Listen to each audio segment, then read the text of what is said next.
We are back at it again here with another video with the Invest for Tomorrow. To the first time viewers and investors, welcome to the channel. To all subscribers, welcome back. Here we are with the SPY, the S&P 500 index, continuing to fight and hold support. And in today's volatility, our SPY buy at 11:35 a.m. sent out a bear indicator. And from that moment forward, outflows crossed the midpoint to the downside. Pure weakness there on 42 vision. And put options went up 150% plus within an hour, guys. If you guys want to receive this clarity and edge of the charts, you can now gain access to it as well. The link is down below in the description to the 42 vision indicators, getting connected over to our bots, and becoming part of a growing community of investors, all looking to learn and grow together by receiving this clarity and edge over the charts and using these resources to maximize in either direction, whether stocks are going up or going down. So here we are with the SPY, the S&P 500 index, testing key support levels. And in today's video, we're going to break down the key levels I would watch going into tomorrow. But before we do, I want to share with you guys the home run opportunity that was mentioned this morning over at the Discord. So the home run today was spectacular and beyond expectations, and if you guys want to know about these stocks early on and receive this clarity and edge of the charts, you can now gain access to it as well. The link is down below in the description to the 42 vision indicators, getting connected over to our bots, and becoming part of a growing community of investors, all looking to learn and grow together. So the home run today was from our Tesla bot. Our Tesla bot at 9:50 a.m.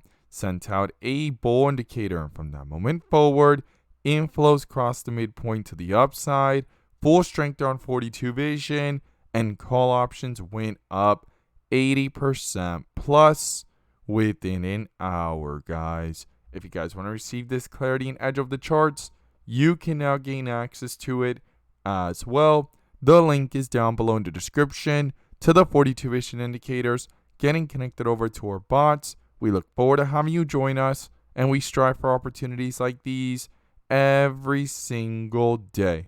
Let's jump to these charts.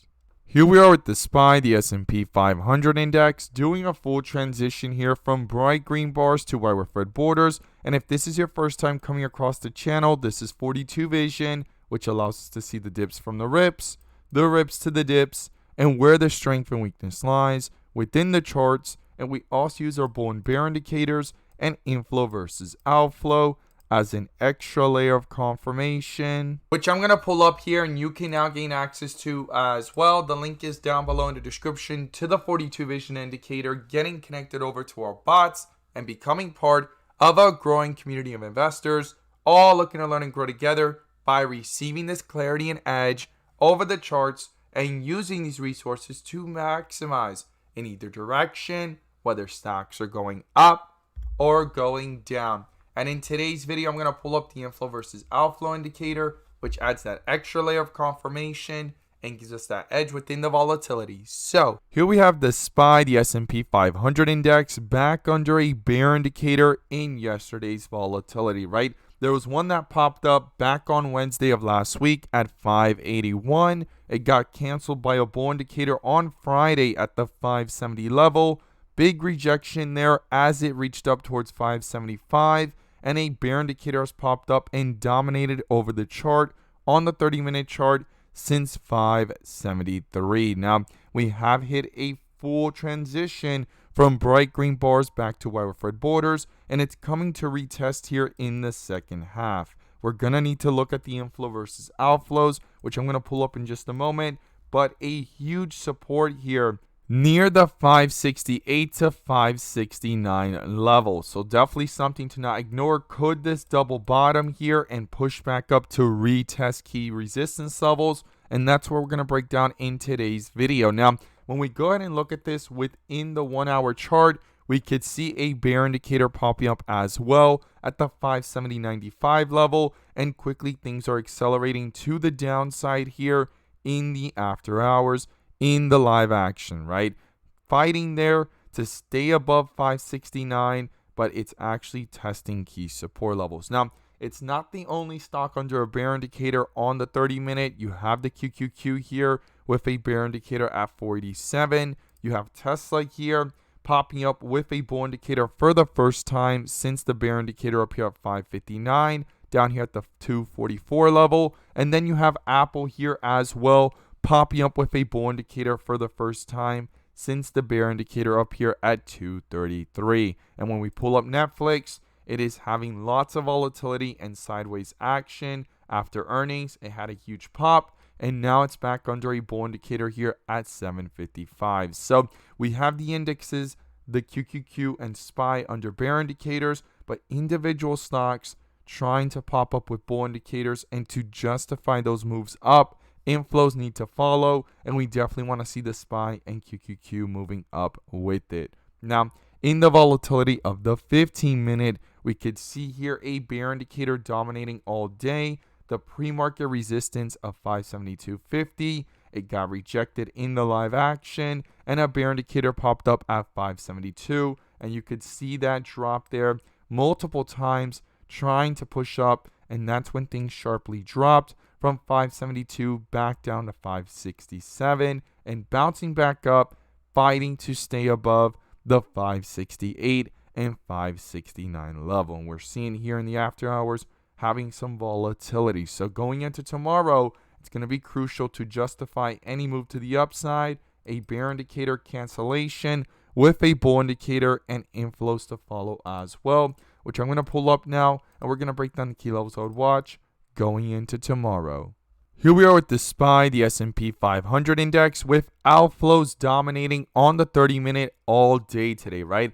Once it crossed over on Friday, it has stayed below the midpoint, and even though it tried coming back up, these pops up were canceled and not strong enough because those inflows never crossed the midpoint to the upside.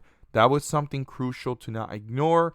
Outflows continue downwards, and they've hit lows here of negative 3.4. Even though they're sitting flat, they're still red and below the midpoint. It's going to be crucial for those inflows to pick up on the 30-minute chart. Now, on the 1-hour chart, same thing. Outflows continue downwards. They've been below since the after hours, and going into the close on Friday, opened up below, and any push to the upside, if these inflows did not switch from red to green and headed up towards the midpoint or even tried to cross it, it could quickly start to push downwards and retest key support levels. And that's exactly what happened here with these outflows dominating down here at negative 3.39. Some of the highest outflows that we've seen in the last several days and weeks was back on Thursday of last week at negative 10. So definitely something to not ignore. There's room to even go lower if it wants to test support and pull down further away from the midpoint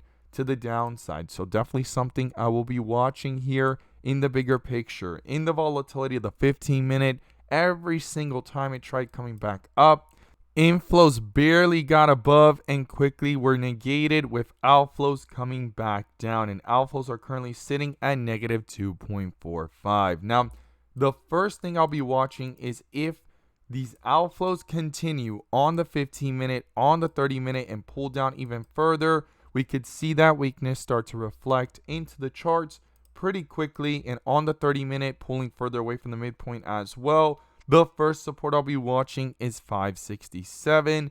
Then below that comes 565. And then I'll be watching 563. To the upside, it's going to be crucial and critical here at these levels for inflows to pick up, cross the midpoint significantly to the upside, continue the staircase effect here. And when we zoom out and look at it from the 30-minute and even 1 hour, we want those inflows to start picking up. So outflows are no longer dominating, heading towards the midpoint. And if it can cross it, I'll be watching if it could double bottom here as well. And the first resistance is 572. Then above that, I'll be watching 575. And then comes the 577 level. So those are the key levels I'll be watching to the upside and to the downside. The bull and bear indicators are going to be crucial, and the inflow versus outflows, I would not ignore them as they're below on multiple time frames, but sitting flat on the 30-minute and on the 1 hour, pretty close to the midpoint. As always, guys, thank you guys so much for watching, and let's make some money.